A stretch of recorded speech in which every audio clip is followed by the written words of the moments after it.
Assalamualaikum warahmatullahi wabarakatuh.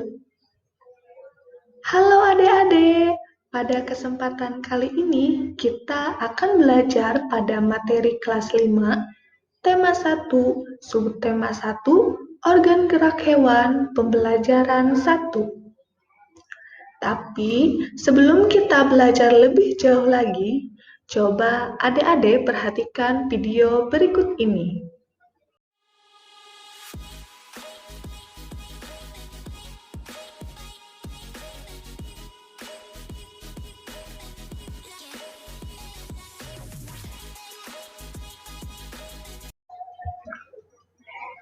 Berdasarkan video tersebut, kita dapat mengetahui bahwa hewan dapat bergerak. Setiap hewan bergerak dengan cara yang berbeda-beda. Misalnya, kuda dengan berlari, kelinci dengan melompat, burung dengan terbang, dan ikan dengan berenang. Tapi, tahukah kamu apa itu bergerak? Bergerak adalah salah satu ciri makhluk hidup. Secara umum, gerak diartikan sebagai berpindah tempat atau perubahan posisi sebagian atau seluruh bagian dari tubuh. Makhluk hidup akan bergerak apabila ada rangsangan yang mengenai sebagian atau seluruh bagian tubuhnya. Gerak pada manusia dan hewan menggunakan organ gerak yang tersusun dalam sistem gerak. Organ gerak berguna untuk berjalan, berlari, melompat, meloncat, memegang, menggali, memanjat, berenang, dan sebagainya. Organ gerak pada hewan dan manusia memiliki kesamaan. Alat-alat gerak yang digunakan pada manusia dan hewan ada dua macam, yaitu alat gerak pasif berupa tulang dan alat gerak aktif berupa otot. Kedua alat ini akan bekerja sama dengan melakukan pergerakan. Kerjasama antara kedua alat gerak tersebut membentuk sistem yang disebut sistem gerak. Tapi, kenapa ya tulang disebut sebagai alat gerak pasif dan otot disebut sebagai alat gerak aktif? Yuk kita cari tahu. Tulang disebut sebagai alat gerak pasif karena tulang tidak dapat bergerak dengan sendirinya.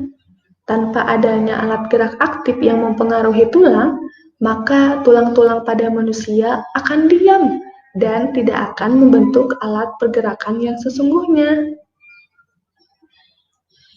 Tapi, walaupun merupakan alat gerak pasif, akan tetapi tulang mempunyai peranan yang besar dalam sistem gerak manusia dan hewan loh. Fungsi tulang diantaranya yaitu tempat melekatnya otot, melindungi organ dalam manusia, dan sebagai pembentuk rangka tubuh. Sedangkan otot disebut sebagai alat gerak aktif karena otot memiliki suatu senyawa kimia yang membuatnya dapat bergerak. Fungsi otot diantaranya yaitu sebagai untuk menggerakkan tulang dan mempertahankan posisi atau postur tubuh.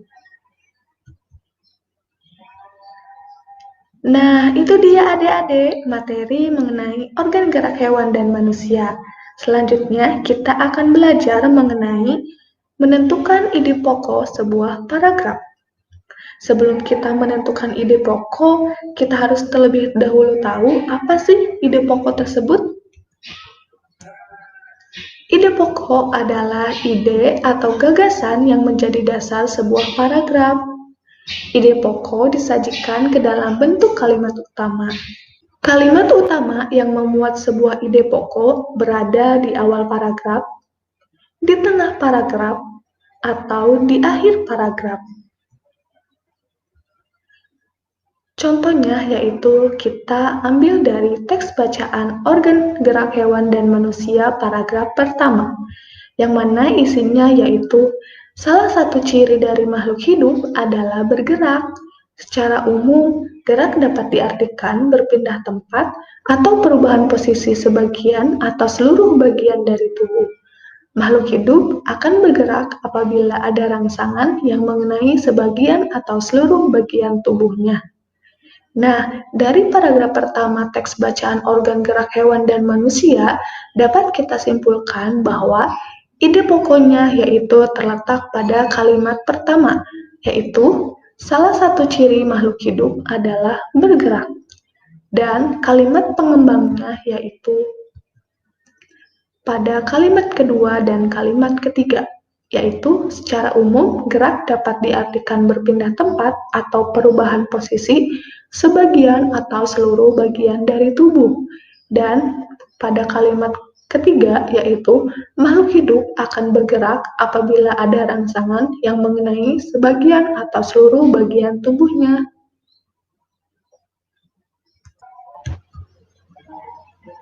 Demikian materi pada tema 1, subtema 1, organ gerak hewan, pembelajaran 1. Sekarang kita sudah mengetahui organ gerak hewan dan manusia serta ide pokok dalam sebuah paragraf. Sampai jumpa di pembelajaran selanjutnya.